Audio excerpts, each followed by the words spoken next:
და გაიგო მათი გამოცდილებების შესახებ. მოგაცვდით ინფორმაციას ახალ ტოკენებზე. იცი რა არის ტოკენი? რომელი კოინია 1000x-ის პოტენციალის მქონე? ან თუნდაც რას ნიშნავს კრიპტოში ინვესტირება? გაიგე მეტი შენი ფულის უსაფრთხოებას ხარ. გინდა იყო კრიპტობაზრის წევრი. მიიღო უფასო ფული airdrop-ში.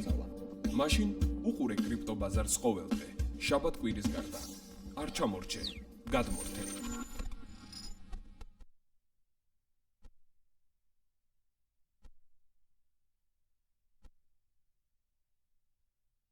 არიკა არევაძის საავტორო გადაცემის.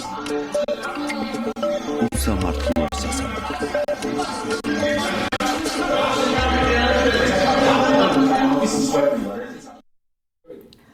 მოგესალმებით, დღეს პარასკევია და ტრადიციულად 4 საათზე ხვდებით ერთმანეთს გირჩი ტივის ეთერში გადაცემით უსამართლო სასამართლო მარიკა არევაძესთან ერთად და დღესაც დღევანდელ გადაცემაში რა თქმა უნდა განვიხილავთ უშუალოდ რეჟიმის პატიმრების კონკრეტულ საქმეებს და იმ დეტალებს, რომელიც მნიშვნელოვანია რომ საზოგადოებამ იცოდეს და რომელიც ხაზს უსვამს იმას თუ რატომ ეძახიან ამ ადამიანებს რეჟიმის პატიმრებს.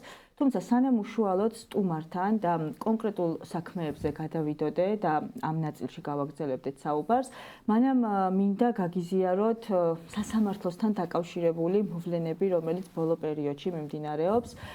ჩვენ ვინც სასამართლოში ყოველდღიურად დავდივართ, ვიქნებით ეს ადვოკატები, მოქალაქეები, რეჟიმის პატიმრების მეგობრები თუ ოჯახის წევრები, ყოველდღიურ რეჟიმში ხედავთ თუ რა ხდება სასამართლოს შენობებში და რას აკეთებს მანდატური სამსახური, რომელიც ვალდებულია უზრუნველყოს წესრიგის დაცვა და ადამიანის უფლებების დაცვა სასამართლოს შენობაში, თუმცა ნაცვლად ამისა უკვე ყოველდღიურობად იქცა მანდატური სამსახურის მხრიდან არასწორი მოქმედებები, რომელიც კანონს არ შეესაბამება და რომელიც პირდაპირ არღვევს ადამიანის უფლებებს, ვინაიდან სწორედ ისინი გახდნენ წყარო კონფლიქტების წარმოშობის, როდესაც ისინი არამართლზომიერად უზღუდავენ ადამიანებს გარკვეულ უფლებებს, მაგალითად სასამართლოს ტერიტორიაზე გადაადგილებას, მაგალითად სასამართლოს სხდომის დარბაზში შესვლას, მაგალითად ყოველგვარი საფუძვლის გარეშე ახდენენ რეჟიმის პატიმრის ოჯახის წევრების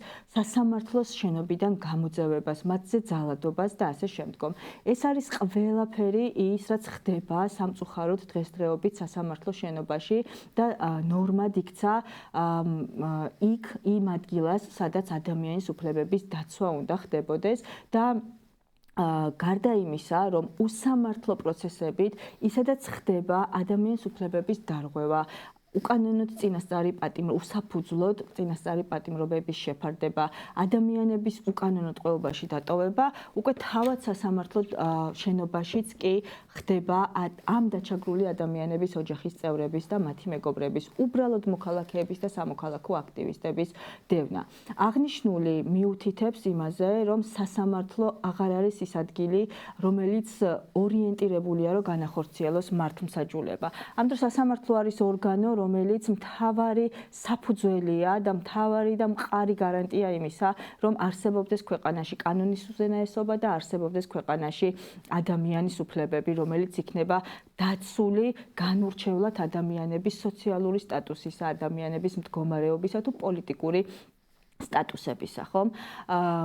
ეს უნდა იყოს ადგილი, რომელიც უზრუნველყოფს, რომ ქვეყანაში არ არსებობდეს შერჩევითი სამართალი.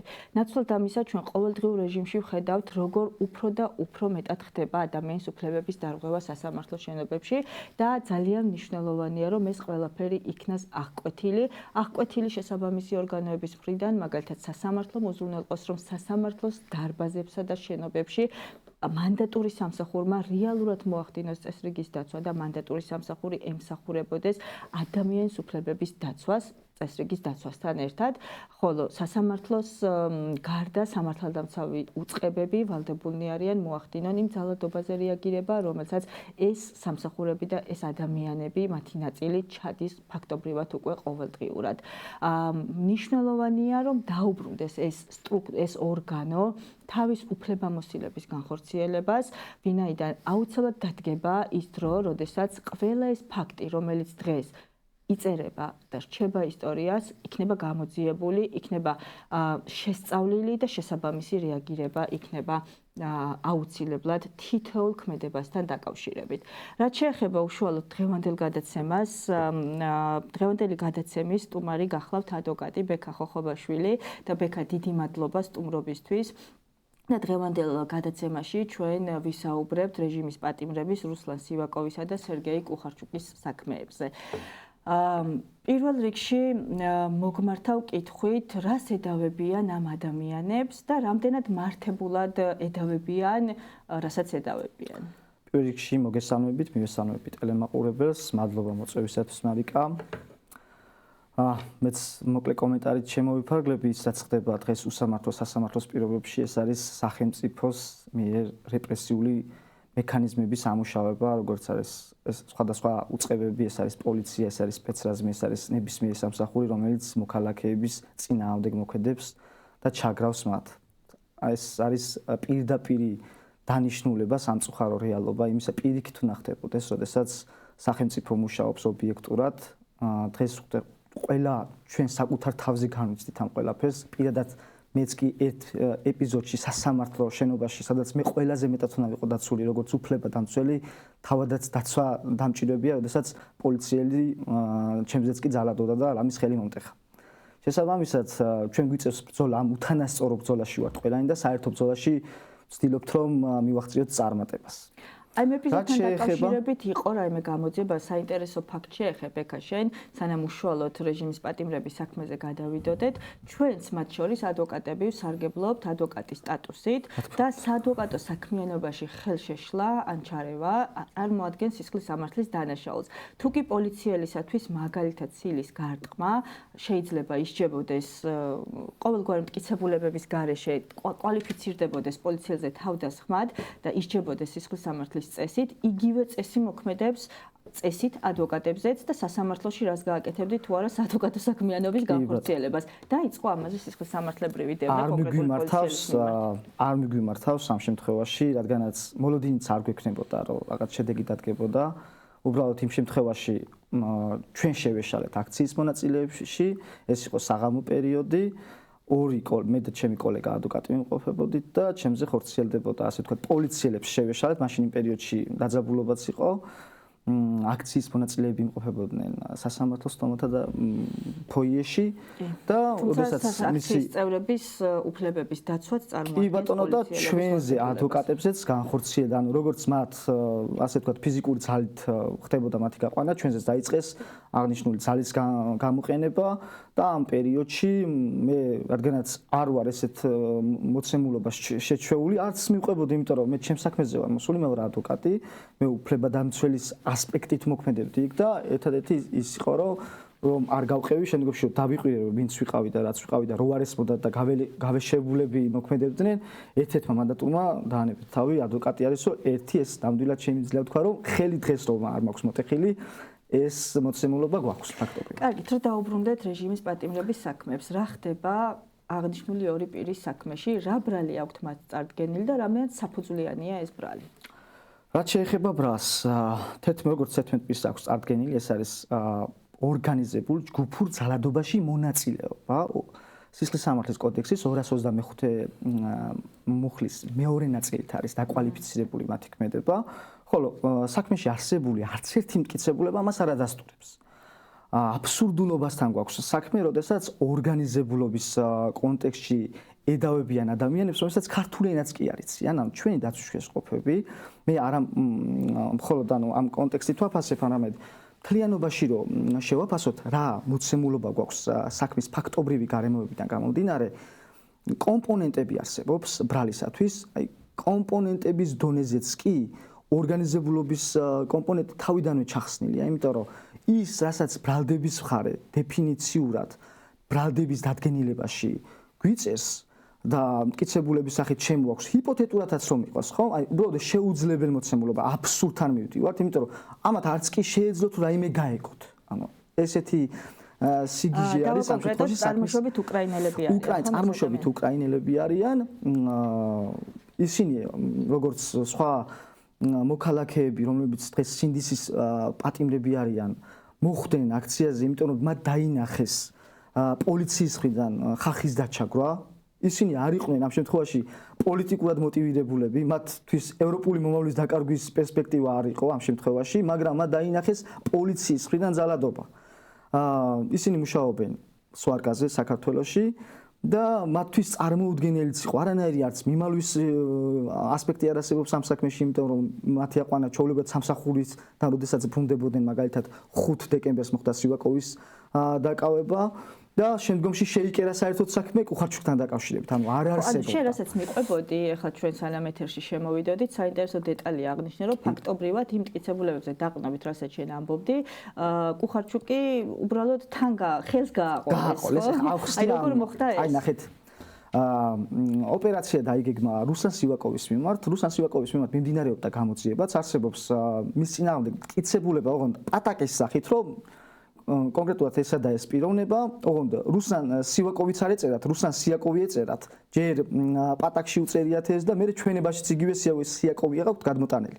ეს როგორც ყველა გადანარჩენი ტექნიკური შესაბამისი გაატარებენ. ხო, ანუ ჩვენებაც რო იგივე აქვს, ხო ჩანს რომ ძალიან ჩქარობდნენ და ეს პირდაპირ აჩვენებს სახელმწიფო სახეს როგორ არასწორ ესე რო არ უნდა მოქმედებდეს ყოველ შემთხვევაში. სივაკოვის მიმართ დაგეგმილი ოპერაცია საგამოძიებო მოქმედება აყვანის დაკავებისა და ჩხრეკის ტარდებოდა, მაგრამ ოქმი რომელიც ოფიციალურად შედგა ფიგურირებს მხოლოდ 3 ადამიანი და 1 თარჯიმანი.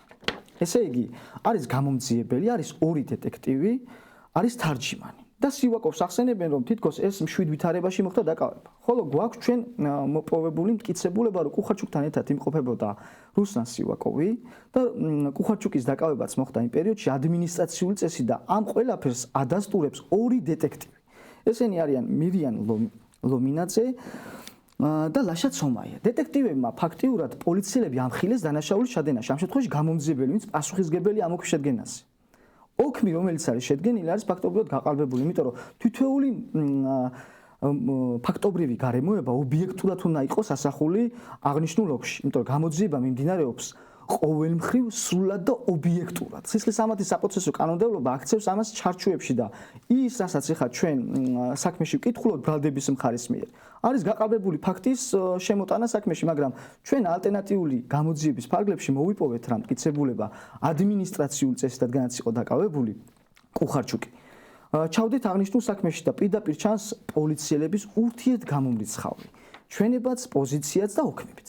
ანუ ჩანს მტკიცებულების სახით პირდაპირად შეგვიძლია ვნახოთ და ეს იმედი მაქვს, რომ სასამართლოზე როდესაც გამოვიკვლებთ, ერთ-ერთი მხარე მაინც აიღებს აღნიშნულზე პასუხისგებლობას, თუ ვინ იტყუება, რატო იტყუება და რატო აყალბებენ აღნიშნულ საქმის მასალებს. ანუ ამ მტკიცებულებებზე დაყნობით, ფაქტობრივად შეიძლება ითქვას, რომ საქმეში არის 2 სხვადასხვა ოქმი, 2 სხვადასხვა დოკუმენტი, რომელიც ერთი და იგივე დროს, ერთი და იგივე მოვლენას განსხვავებულად ახდენს. ანუ მოცემულობა არის პირდაპირ მნიშვნელობით პატაკების დონეზე და ახსნა-განმარტების დონეზე გვაქვს წარმოდგენილი ადმინისტრაციული წარმოების კონტექსტში, სადაც დეტექტივები ფიგურირებენ, ხოლო საგამოძიებო დონეზე, რაც ბრალდების მხარემ სისხლის სამართლის საქმეში ჩადო არის სუსხვა მოცემულობით. ანუ პირდაპირ ურთიერთწინააღმდეგობრივი მტკიცებულებები არსებობს ამ შემთხვევაში. ორგანიზებულობის ნაწილს რო დაუბრუნდეთ, ბექა, შენ ახსენე, რომ უბრალოდ ფიზიკურად ენობრივი ბარიერიც არსებობდა და ვერ ელემენტარზე გავედი ამ შემთხვევაში, თორემ მტკიცებულება თუ აკავშირებდა მანამდე ამ 2 ადამიანს დანარჩენ 9 ადამიანთან. არც ერთთან შემხებლობა არ ქონდათ, არც კადრებში ფიგურირებენ, არც მტკიცებულება არსებობს. ტელეფონის მიმოწერა. საერთოდ, როდესაც ესეთი კვალიფიკაცია დგება ორგანიზებულ დანაშაულთან დაკავშირებით, არსებობს სასამართლო პრაქტიკაც. 225 მუხთან მიმართებაში არის უკვე სასამართლოს მიერ დადგენილი პრაქტიკა, სააპელაციო სასამართლომ მიიღო და ასევე უზენაესმა სასამართლომაც იმჟელ აღნიშნულ დაკავშირებით და დაადგინა ასეთი რამ, რომ ყვითა უნდა არსებობდეს. ანუ ვისაც ბრალდების მხარე დღეს ორგანიზატორებში მოიაზრებს, ჩვენს სინდისის პატიმრებთან უნდა იყოს შემხებლობაში. რაიმე მტკიცებულებით, ან უნდა იყოს ეს სატელეფონო, ან მითითებითი, ან რაღაცა ერთი მტკიცებულება მაინც უნდა არსებობდეს დამადასტურებით. ამ შემთხვევაში ენობრივ წე ჰიპოთეტურად თუ ტელევიზიით ეყურებინა თქო, აი მაგიტო ვამახვილებ ყურადღებას, ანუ ჯერ ხო იქ ხო აბსურდულია არც ერთი რა ფიგურანტებიც ყავთ შემოყვანილი, არ უდასტურდებათ ეს მოქმედებები, იმიტომ რომ არავისთან კავშირში არ ყოფილან და მათი მოქმედებები არ არის სამართალდამცავი. ანუ საქმეში არ არსებობს არანაირი მტკიცებულება, რომელიც დაადასტურებს მაგალითად SMS მიმოწერას, სატელეფონო ზარებს ერთმანეთთან რაიმე ფარული საგამოძიებო, ანუ სახელმწიფოს ქონდა მთელი რესურსი, რომ ერთი მტკიცებულება მაინც ჩაედო საქმეში, მაგრამ 13 ტომის შემოგვიტანეს, დაგვიდეს, სადაც არის სტრაფარეტულად ჰაბიტოსკოპიური ექსპერტიზა, რადგან ისედაც ჩვენ უდავოდ ხვდით ამ საკითხს, რომ ის პიროვნებები აქციაზე ნამდვილად იმყოფებოდნენ. ხალხი ამ აყოფსო ამ აქციაზე იმყოფებოდა. დანარჩენ სხვა საკითხთან დაკავშირებით ექსპერტიზა არ არის ჩატარებული ელემენტარულად ბრალდების მხარე, როდესაც საუბრობს მაგალითად ქვის ან მძიმე საგნის, საიდან განსაზღვრა სისხლის სამართლის საპროცესო კანონმდებლობა ჩარჩოებში აქცევს საგამოძიებო ორგანოებს. ის რასაც ბრალდების მხარე ამბობს, რომ ქვა იყო ნასროლიო, ჩემთვის დაცვის მხარისათვის ეს შეიძლება იყოს ნაცისფერი ქაღალდი. და სისხლის სამართლის პროცესი კანონმდებლობის დონეზე ესე აყალიბებს ეჭვი, რომელიც არ დასტურდება კანონდადგენის წესით, გამოკვლევის დონეზე და გამოძიების დონეზე და სასამართლოს დონეზე უნდა გადაწყდეს ბრალდებული სასარგებლოდ. ამ შემთხვევაში სინდისის პატიმრის სასარგებლოდ ამას საერთაშორისო სტანდარტი ამყარებს საერთოდ, ეს არის indubio pro reos პრინციპი, სადაც პირდაპირ არის განმარტებული, რომ არ შეიძლება საეჭვო ბრალდებების დონეზე წყდებოდეს ესეთი საქმეები და ადამიანები იმყოფებოდნენ უკანონოდ პატიმრობაში, იმიტომ რომ დღეს გამოყენებული აღკვეთი ღონისძიებაც კი არის უკანონო. ეს უწოდება წამებასა და არაადამიანურ მოპყრობას, რადგანაც თუ კი არ არსებობს დასაბუთებული ვარაუდის სტანდარტით, მტკიცებულებათა ერთობლიობა, ადამიანი უნდა იმყოფებოდეს გარეთ. და დღეს სწორედ ეს მოცემული მე სასამართლოში ჩავერთე წინა სასამართლოს დონეზე და მოსამართლეს ფაქტიურად ესეთი დასტის დონეზე და ლექციის დონეზე და სიღრმისეულად მივაწოდეთ ინფორმაცია თუ როგორ მოქმედებს ობიექტური ობიექტურად თუ განიხილავს სასამართლო ესეთ შემთხვევაში, იმიტომ რომ არ შეიძლება საეჭვო ბრალდების დონეზე ადამიანი იყოს პატიმრობაში. კი, ანალოგიური წესი ვრცელდება პრინციპში ადმინისტრაციულ სამართალდარღვევათა საქმეებზე, სადაც ასევე მტკიცების ტვირთი ადმინისტრაციულ ორგანოზე, ანუ ოქმის შემდგენ შინაგან საქმეთა სამინისტროზე ამ კონკრეტულ შემთხვევაში და პირდაპირ არის იქაც, რომ ნებისმიერი ეჭვი, რომელიც არ დასტურდება უტყუარი მტკიცებულებებით, უნდა იქნას ეგრეთ წოდებული სამართალდამღების სასარგებლოდ გამოყენებული, ხო? თუმცა ჩემი არ იყოს, შენც არაერთ საქმეში იყავი ადმინისტრაციულ სამართალდარღვევათა საქმეში ჩართული და ამ სტანდარტს აღარ უყურებს უგულებელყოფილია სრულად უგულებელყოფს, აღარ არის საჭირო არანაირი მტკიცებულება, ისე ახდენს კონკრეტული გადაწყვეტილების გამოცხადებას ვიტყოდი, იმიტომ რომ მან რომ მიიღოს გადაწყვეტილება, ის ამ გადაწყვეტილებას არ მიიღებს, მით უმეტეს არიან იქ ისეთი მოსამართლეები, რომლებსაც კვალიფიკაციის ნაწილში კითხვის ნიშნები შეიძლება არ არსებობდეს, ხო? არ გვექნება. აი ამის ეს რას მიუთითებს ბექა? ეს ერთი მიუთითებს, რომ სამართლიანი სასამართლო ნამდვილად აღარ არსებობს და სტანდარტი დარღვეულია იქ და გავლენები შეინიშნება და მეორეს მხრივ სასამართლოს როლს აკნინებს, იმიტომ ჩვენ ხო ვიცით ადვოკატებმა განსაკუთრებით, რამხელა შესაძლებლობა აქვს სასამართლოს რომ აღკვეთოს ყველა ორგანოს თავისი ადგილი მიუჩინოს მარტივ ენაზე, რო ვთქვათ, რომ აღარ არსებობდეს არც ადმინისტრაციული წესით უკანონოდ დაკავებული და დაჯერიმებული ხალხი და არც ისხლით. ისევ გადავუხვიე მოდი მე ჩავერთვები ამ საკითხში ადმინისტრაციულ საქმეებთან დაკავშირებითაც ეს არის პოლიტიზირებული ფაქტიურად სასამართლო. ადმინისტრაციულ საქმეში შესვლა პირდაპირ მნიშვნელობით ნიშნავს პოლიტიზირებულ სასამართლოში მოხვედრას. და რას გულისხმობ ამ ყველაფერში, იმიტომ რომ სასამართლო პირდაპირ მოწოდებულია ყოველთვის დაიცვას პოლიციის მხარე. მიუხედავად იმისა, რომ სასამართლოს დონეზე ჩვენ ვააშკარავებთ ხოლმე პოლიციელების სრუჩვენებებს, ვააშკარავებთ დაკითხვის დროს ურთიერთ გამომეცხავ ჩვენებებს და საერთოდ მოწინააღმდეგე მხარის პოზიცია არ გააჩნია ჩვენს კითხვებთან დაკავშირებით. აი ამ ყველაფერს მიუხედავად სასამართლო დასაბუთების გარეშე იღებს ხოლმე არასწორ გადაწყვეტილებას. ყოფილა შემთხვევები, როდესაც სამართალდარღვევად ცნობს, მაგრამ სიტყვიერ შენიშვნით შემოიფარგლება. ამას დღეს უკვე გამარჯვებად ვაფასებთ ჩვენ, როდესაც უნდა სრულად წყვეტავდეს სასამართლო. ხედავს, ანუ პროცესუალურად დაცვის მხარება აბსოლუტურად ყველა კომპონენტში მოიგო პროცესი. მეორე მხარე, ასე ვთქვათ, გააცამტვერა, არ მისცა საშუალება ამ ტყუილების გამოააშკარავა და მიუხედავად ამ ყველაფერს სასამართლო მაინც ჯიუტად იღებს გადაწყვეტილებას, უბრალოდ ამ შემთხვევაში სანქციით აღარ შემოიფარგლება და ჯარი, ანუ სიტყვიერ შენიშვნას იყენებს ხოლმე ჩვენი დაცვის ქვეშ ყოფებების მიმართ.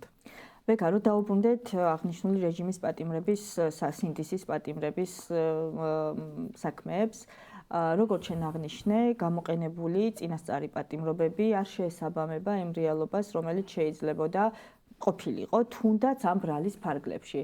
რატომ მიგაჩნია ეს სამართლებრივად რამდენად შეიძლებოდა ალტერნატიული ღონისძიება ყოფილიყო უფრო მსუბუქი გამოყენებული მოცემულ შემთხვევაში. სისხლის სამართლის საპროცესო კანონმდებლობით ამოვალ ამ შემთხვევაში სისხლის სამართლის საპროცესო კანონმდებლობა სასამართლოს აძლევს პირველ რიგში შესაძლებლობას რომ არ განახორციელოს უმკაცრესი ღონისძიება საპატიმრო ღონისძიების დონეზე დაპატიმრებული ამ შემთხვევაში ბრალდებულის მიმართ.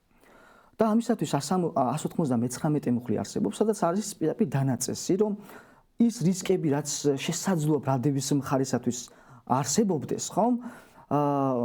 ნულამდე დაიყვანოს. ეს არის ელექტრონული მონიტორინგი, აუგრძალოს იქ ამ ტერიტორიაზე მისვლა და ასე შემდეგ, მაგრამ სასამართლო ამაზე არც კი მსჯელობს. აი ეს არის ყველაზე ცუდი, რომ თუკი ჩვენ პოლიტიკური კონტექსტის გარეშე შევართ სასამართლოში, სასამართლო ამ საკითხებზე მსჯელობს ხოლმე, მაგრამ ამ საქმეში, სადაც სინდისის პატიმრების кейსი განიხილება, მოსამართლეები ორიენტირებულები არიან, რომ პირდაპირ ყველაზე მკაცრი საპატიმრო ღონისძიება გამოიყენონ ამ შემთხვევაში სინდისის პატიმრების მიმართ.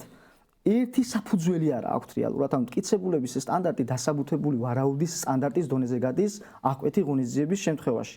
პატიმრობას, ოდესაც ეხება საქმე და არ არსებობს არც ფორმალური, არც ფაქტობრივი მოცემულობა საქმეში წარმოდგენილი მტკიცებულებებით, რომ ეს ღონისძიება იყოს გამოყენებული, იმიტომ რომ კვალიფიკაციაც კი არის მუხსო ბრალდების დონეზე წარუდგენენ, ამას ვერ ადასტურებენ. ისაც ბრალდების ტექსტში წერია, იმასთან კავშირის მქონე მტკიცებულებას ვერ დებენ საქმეში. ანუ ისეთ აბსურდთან მივდივართ, რომ სასამართლოს უგონები, აი ესეთი რაღაცა არც კი დაშვების დონეზეც კი არ უნდა ხდებოდეს.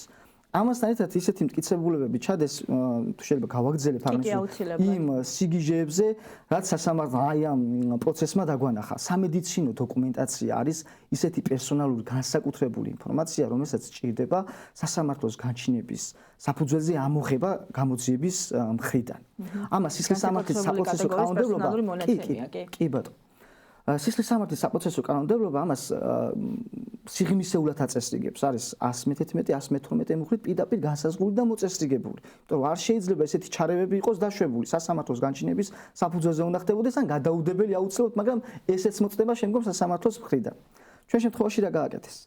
ესე იგი ფოტოები გადაუღეს ამ ეგრეთ წოდებულმა დაზარალებულებმა, რომელიც ჩვენს არც ერთ სინდისის პატიმარს ვერ აიდენტიფიცირებენ. ესეც ამასაც მინდა რომ ყურადღება მივაქციოთ, იმიტომ რომ ერთადერთი საქმეა მე მგონი რომ არავინ არ ადებს ჩვენთან ხელს. არ ახსოვთ. არ უნახავთ რომ ესენი იყვნენ. თან ამასაც ამბობენ. კი ეს დღეები მიდის ეს პროცესები. სიგიჟის კიდე დეფინიციაში ვართ შესულები და ანუ მტკიცებულება ჩადეს საქმეში განცხადების საფუძველზე. არანაირი მოპოვება, არანაირი ამოღება, არანაირი სასამართლოს განჩინება, ანუ სასამართლომ დაუშვა რომ განცხადებით შეიძლება რომ საქმეზე პროცესუალურად დამაგდეს განსაკუთრებულად ესეთი პერსონალური ხასიათის მნიშვნელობის მქონე მტკიცებულება.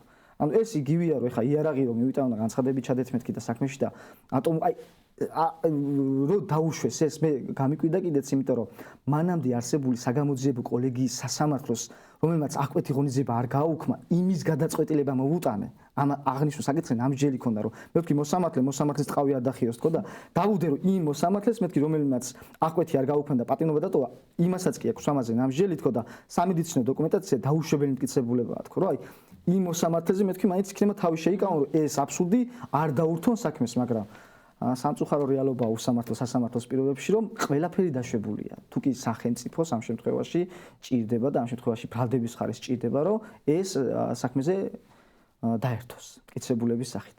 ანუ ამოღების სტანდარტი არ იციან, თუ თავს არ იწუხებენ და არც სასამართლოს აღწევენ ასეთი მოუწოდებელი საქმეებით, ხო? აი, აგიხსნით. მოლოდინის რეჟიმი, რომ ვინმე ამას ობიექტურად შეაფასებს არა აქვს. ანუ სასამართლოს პატივისცემა, აი ზუსტად ეგ საკითხია, რომ სასამართლოსაგან აქვს ასე თქვა გამწვანებული, იციან აი ესეთი აბსურდსაც კი დაუთავენ ჩვეულებრივად საქმეზე მტკიცებულება და მე ჩვენ უნდა ვიმსჯელოთ. აღნიშნულზე აბსურდი ხო არის, ამაზე დანიშნეს ექსპერტიზები. რა მტკიცებულებები არის საქმეში, რომელიც შეიძლება ადასტურებდეს იმ ბრალს, რაც არის წაყენებული? ერთი მტკიცებულება არ არის, ვეძებ ბრალდების ხარეს ვეხვეწები, რომ წარმომიდგინოს კონკრეტული მტკიცებულება, რითაც დაადასტურებს ბრალდებაში მოცემულ დადგენილებაში არსებულ ინფორმაციას, მაგრამ მტკიცებულება არ დევს. 13 ტომი არის მასალა. და 13 ტომში რა დევს მაშინ მოდი ესე. არის დაკავების სოქმეები, არის პატაკები, სადაც სახელი და გვარებიც კი ეშლებათ. არის ინფორმაციები, არის ჰაბიტოსკოპიური ექსპერტიზა, არ არის ამოღებული კონკრეტული ნივთები. ანუ ის საგანი, რასაც ისინი ძიმე ნივთად აღიქვავენ, ჰიპოთეტურად არ უნდა იყოს აღქმული საზოგადოების მხრიდანაც, ასევე დაცვის ხარისხიდან, ანუ ყველასათვის უნდა იყოს ობიექტურად აღქმული. ეს მტკიცებულება საერთოდ საქმეში არ დევს. დევს მხოლოდ და მხოლოდ მტკიცებულება, რომ კონკრეტული პიროვნების იდენტიფიცირება მოხდა, რომ აქციაზე იყო. და ეს ვიდეო კადრები დევს. მაგრამ რა გააკეთა ამ ადამიანმა? ვინმე თუ დააზიანა? რამე გააკეთა თუ არა, ვინმე დაზიანდა თუ არა? მიზე შედეგობრივი კავშირი იყო თუ არა მოქმედებასთან დამდგარ? მსგავსი ტიპის მტკიცებულება აღნიშნულ საქმეში არ არის წარმოქმნილი, მაგრამ არის მტკიცებულება, სადაც სახელმწიფოს მხრიდან გადაცდომებს კი არა, დანაშაულებს პირდაპირ აჩვენებენ საზოგადოებას. მე კადრებსაც ხშირად სასამართლოს თომაზე დემონსტრირებ ხოლმე, რომ საზოგადოებამ აღიქვას ეს კადრი თავისი მნიშვნელობით, როდესაც პოლიციის თანამშრომელი აქციის მონაწილე გოგონას მიმართავს ისეთი სიტყვებით, რომლის გამეორებაც შეუძლებელია. მოდი, ანუ აქციაზე მყოფი არიან აქციის მონაწილეები, წინა პლანზე გამოდის. გედედეს თანამშრომელი, პოლიციის თანამშრომელი არ არის იდენტიფიცირებული არ არის. ჩვენ არ ვიცით იქ ვინ იმყოფებოდა საერთოდ. ტიტუშკა იყო ის პოლიციელი. მართლა პოლიციელი იყო, იმიტომ არავინ არ არის დანომრილი. არ ვიცით ჩვენ, ზოგი ამბობს, რომ კრიმინალური პოლიციის თანამშრომელია, ზოგი ამბობს, ეხლა დაზარალებლად რომ გვევლინებიან, ზოგი საპატრულო ზოგიო, მეტროპოლიტენის თანამშრომლები ვართ, ანუ ვერ გავარკვიეთ საბოლოო ჯამში ვინ რას აკეთებდა და როგორ აკეთებდა, რა დაგეგმარება იყო. ეკეა თავისი ხელმძღვანელების სახელებიც არ იციან, აი ხო ხვდებით რა დონეზე არის ბრალდების ხარი მომზადებული ამ საქმეში. საქმეზე, რომელსაც ახლა განვიხილავთ სრული აბსურდი, ქავთარაძეების გვარის სირცხვილის ნაწილში ერთ-ერთ ქავთარაძე პოლიციელს ეწყინა თუ შეურაცხყოფად მიიღო და ამას განვიხილავთ, შეიძლება თუ არა ეს ტერმინი ქავთარაძეების გვარის სირცხვილი და მონა იქნას სამართალდარღვევად მიჩნეულ და ორთვევდა პატიმრობა იქნას გამოყენებული არის დღეს ახალი შემოტანილია ხო და აი აქ აღმოაჩინეთ რომ ატაკის შემდგენი ანუ ვინც კვალიფიკაცია მისცა მუხლს და დაადგინა რომ სამსახურებრივი მოვალეობის შესრულებასთან დაკავშირებით ესე იგი რაღაცა შეურაცხყოფა მიაყენა მოქალაქემ პოლიციელს იურიდიული განათლება არა აქვს რაღაცა კურსები გვაქვს გავლილი, ოღონდ ვერ ამბობენ რა კურსები აქვთ. ბიზნეს მენეჯერები არიან, როგორც გვითხრეს დიპლომით და არა აქვთ კურსები აქვთ გავლილი, რომელიც სავარაუდოდ პოლიციის აკადემიის კურსებს გულისხმობენ, მაგრამ ვერ თქვეს იქ. სამართლის დარგი, რომელიც რა დარგები არის და რითი განსხვავდება ერთმანეთთან, განსხვავება არა, რა დარგებია უბრალოდ და იმ მომენტში სისხლის განვიხილავდით თუ ადმინისტრაციულს, ამაზე ვერ გაქვს ეს პასუხი. მე უფრო მეც გეტყვით. გუშინ მოწმენდა ვკითხეთ. რომელიც აგრონომი აღმოჩნდა. პოლიციელის სტატუსით შემოვიდა. პატრულის თანამშრომელი გახლავთ. 22 წელი აღვნიშნეთ ბიოგრაფიაში როცა ვკითხეთ, აგრონომი აღმოჩნდა ეს ადამიანის. ქვეყანაში სადაც იურიდიული განათლება, თუ რამე არ გვიჭერს იურიდიული განათლება დიპლომი. ქალბატონი ლელა მიდებეგელის ბიოგრაფიას გადავხედე, მოსამართლეს რომელსაც ცოტა კონფლიქტური სიტუაცია მაქვს. ცოტა კი არა და ხშირად მოგვიწია სტომაზე პარეკრობა და ასე შემდეგ და მის ბიოგრაფიას გადავხედე და საერთოდ რუსულის პედაგოგი გახლავთ და შემდგომში მოსამართლე. ესეთი მოცემულობა გვაქვს ხოლმე სამწუხაროდ სასამართლოზე. ამაღლობელის მოსამართლე საერთოდ არ აქვს სისხლის სამართლის კვალიფიკაცია. მიმართულება სპეციალიზაციაზე აქვს საუბარი. აი ამ კონტექსტითაც ჩანს სახელმწიფოსა და სასამართლოს დამოკიდებულება კონკრეტულ საკითხის გადაწყვეტისას, იმიტომ რომ როდესაც საზოგადოებრივად მაღალი ინტერესი არსებობს, ყველაზე საუკეთესო მოსამართლე უნდა შეიჩეს, ყველაზე კვალიფიციური მოსამართლე უნდა შეიჩეს და ყველაზე სპეციალიზებული აი ამ კონტექსტით რომ სწორად შეაფასოს და ჩვენ ხედავთ პოლიტიკურ დაკვეთას ხედავთ. გავლენა, ანუ არ გამოაცხადებს იმ გადაწყვეტილებას, ვინც სხვა მიიღებს. კარგით, რო დაუბრუნდეთ საქმის დეტალებს ისე, რა დარღვევები ან სხვა მტკიცებულებებზე შეგვიძლია კიდევ ხაზი გაუშვათ. ეს არის სამედიცინო დოკუმენტები, ეხლა საზოგადოებამ უნდა იცოდეს. საზოგადოებამ აუცილებლად უნდა იცოდეს, რომ არც ერთი დაზარალებული, საქმეში არსებული, რომელიც ბრალდების მხარემ შემოიყვანა, არ ასახელებს სინდისის პატიმარს, რომ ამ ადამიანმა დააზიანა. ეს არის უმთავრესი ამოსავალი წერტილი. ანუ რატო ვკითხავთ საერთოდ არარელევანტურ მოწმეებს, ესეც კი გაურკვეველია ჩემთვის. თუმცა ესე არის ამ ეტაპზე. სამედიცინო დოკუმენტაცია მოპოვებულია უკანონოდ. საპროცესო დამაგრება არ არის განხორციელებული. საგამოძიებო მოქმედებები არ არის კანონის შესაბამისად შესრულებული და ყალბი დოკუმენტაცია არის წარმოდგენილი სასამართლოს, რომელსაც დავადასტურებთ. ეგ კი არა, აი ამ მე საერთოდ, როდესაც გუნდურად მუშაობთ ამ საქმეზე ვართ 4 ადვოკატი.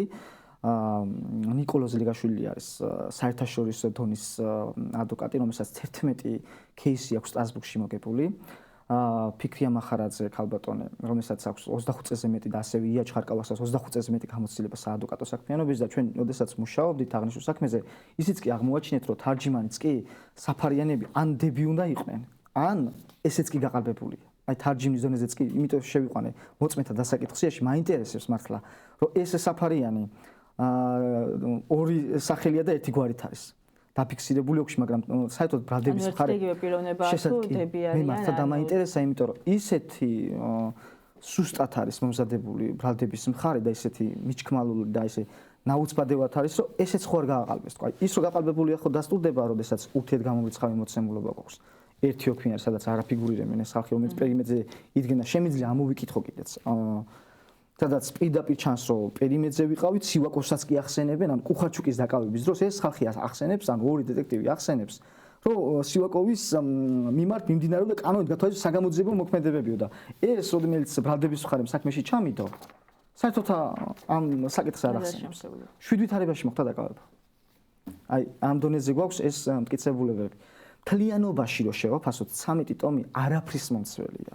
იმიტომ რომ არის ზოგადი პატაკები, ვიდეო მტკიცებულებები, ჰაბიტოსკოპიური ექსპერტიზა და იდენტიფიცირება. ვიდეო მტკიცებულებებზე ჩანს აქციის მონაწილეები, რომელიც რაღაცას ის დანაშაულის ჩადენის ფაქტი ან ვის მიერ არის ჩადენილი.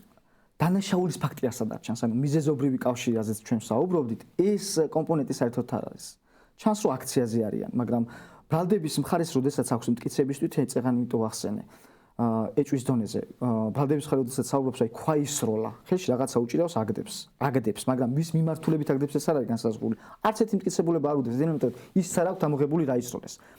დაშორების საკითხი არის ასევე განსაზღვრული, არც ეს არ აქვს. ანუ საერთოდ აბსურდის დონეზე აქვს ჩადებული ეს მტკიცებულება საქმეში და უბრალოდ საუბრობენ, რომ თითქოს ამ ადამიანებმა ფიზიკურად დააზიანეს და ინფრასტრუქტურა დააზიანეს და ასე შემდეგ. როდესაც ჩვენთვის ცნობილია კიდედეს მაღალჩინოსანის ირაკლი შაიშმელაშვილის ინტერვიუ, სადაც პირდაპირ საუბრობს, რომ აქციის დემონიზებისათვის ხელისუფლებასთან დაკავშირებული ძალებიო, ეგრეთ წოდებულ ტიტუშკებზე საუბრობს, პროვოკატორებზე 500 და 1000 ლარის სანაცვლოდ ორგანიზებას უკეთებდნენ და აზიანებდნენო, სწორედ ხელისუფლების დაკეთვითო ამ პოლიციასო შემდგომ აქციის დემონიზება მოეხდინათო. მე სწორედ აი ამ კონტექსტით სახელმწიფო მე პოლიციას მაგიტო ვეკითხები ხოლმე, ვაი ნახეთ მეთქი, შეხედეთ მეთქი. მტკიცებულება, თქვენ როგორ წარმოგიდგენთ, აი ბრალდების მხარეს, რაიმე მტკიცებულება ქონდეს სინდისის პატიმრების მიმართ, რომ მართლა მათმა რამე დააზიანეს და არ ჩაუდედნენ საქმეში. ჩვენ ხო მაინც გამოცდილება გვაქვს აქციაზე გზის გადაკეტვაზე 5000 ლარიანის გამო სახეები მოაქვს და ყველანაირი იდენტიფიკაცია.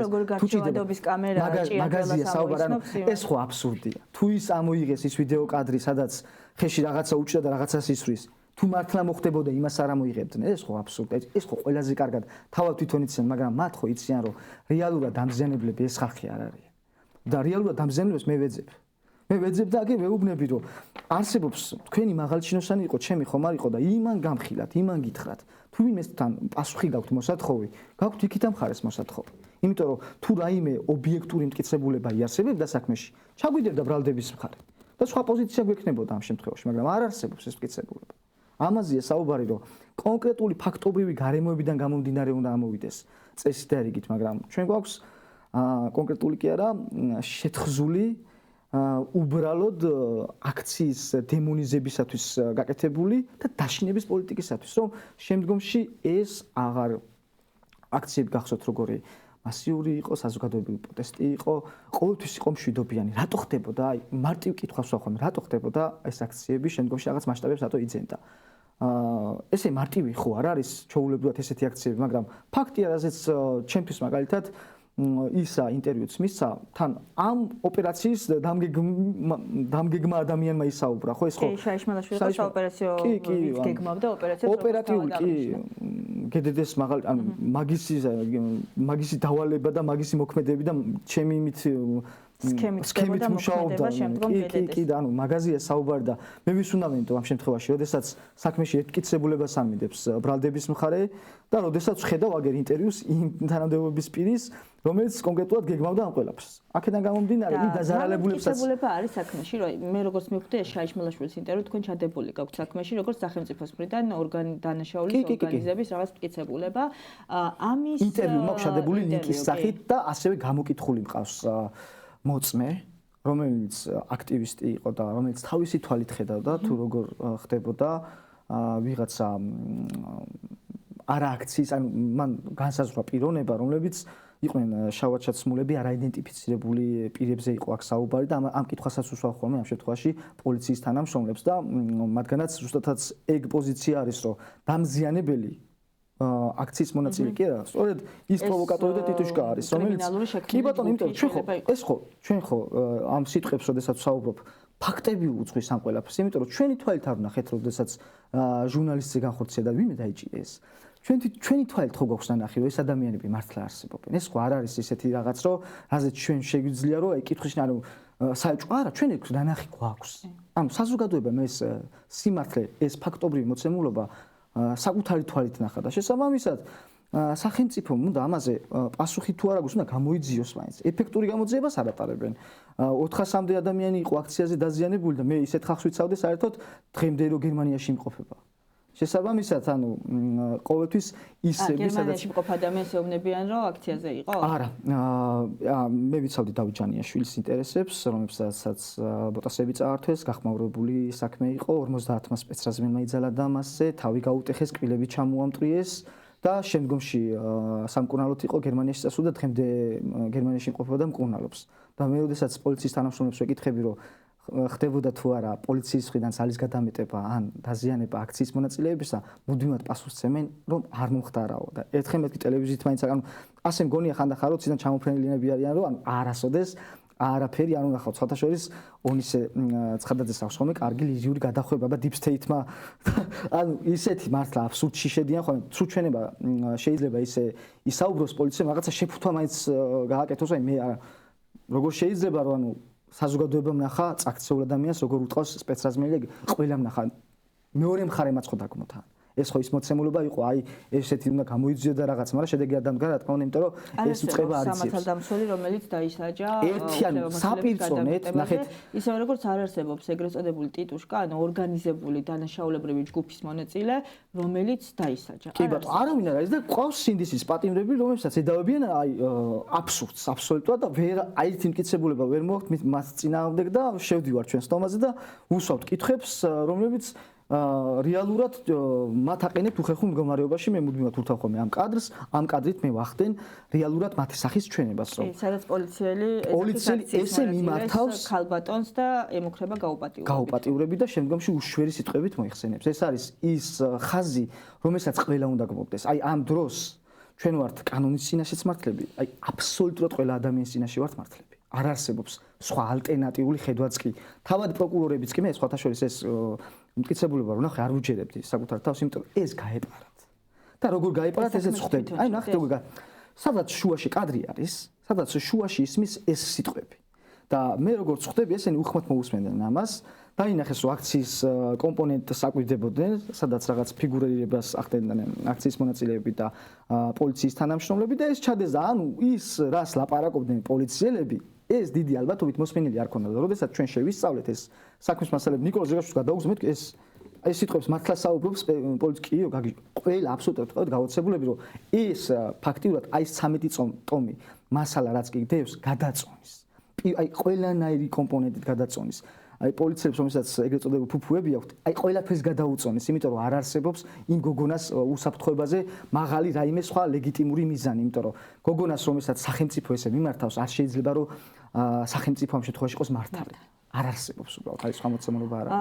დიდი მადლობა ბექა, საინტერესო საუბარი გამოვიდა, თუ რამის დამატება გინდა დავამატოთ, ჩვენ საერთოდ დრო იწურება უკვე, უბრალოდ სანამ დავამატებთ და შევაჯამებთ, შევახსენებ ჩვენს მაყურებელს და მსმენელს, რომ მომდევნო სხდომა აღნიშნულ საქმეზე ჩანიშნულია 19 მაისს 15 საათზე თბილისის საქალაქო სასამართლოში და პირველ დარბაზში და მნიშვნელოვანია, რომ აღნიშნულ სხდომას ესწრებოდნენ ადამიანები, არა იმიტომ, რომ ველით სასამართლოდან რაიმე სამართლიან გადაწყვეტილებას, არამედ იმიტომ, რომ რეჟიმის პატიმრებს აღმოუჩინოთ დახმარება, აღმოუჩინოთ მხარდაჭერა და დაინახონ, რომ გარეთ ბრძოლა გრძელდება თავისუფალი საქართველოსთვის და ეს მხარდაჭერა ერთმანეთის გამხნევება ძალიან მნიშვნელოვანი აქტია, როგორც ესეთი. ხო არ შეაჯამებ რამეს და შეგვიძლია დავამშვიდობოთ. მადლობა რომ მომეცა შესაძლებლობა ეს სრულყოფილად ხა რაც შევძლებთ ყოველ შემთხვევაში საზოგადოებისათვის რაც იყო მისაწოდებელი ინფორმაცია გავაჟღერეთ და სოლიდარობა ჩემი მხრიდან სინდისის პატიმრებს უნდა გამაგდნენ, რადგანაც ეს არის საერთო ბრძოლა და ამ ბრძოლაში აუცილებლად გავიმარჯვებთ. აუცილებლად თავისუფლება რეჟიმის პატიმრებს, თავისუფლება სინდისის პატიმრებს, ჩვენ დაგემშვიდობებით მომავალ პარასკევამდე, სადაც შემოგთავაზებთ კიდევ სხვა ახალ საქმეებს იქ არსებული დარღვევებით. ყოველ პარასკევს 4 საათზე უყურებთ მარიკა არევაძის საავტორო გადაცემას უსამართლო სასამართლო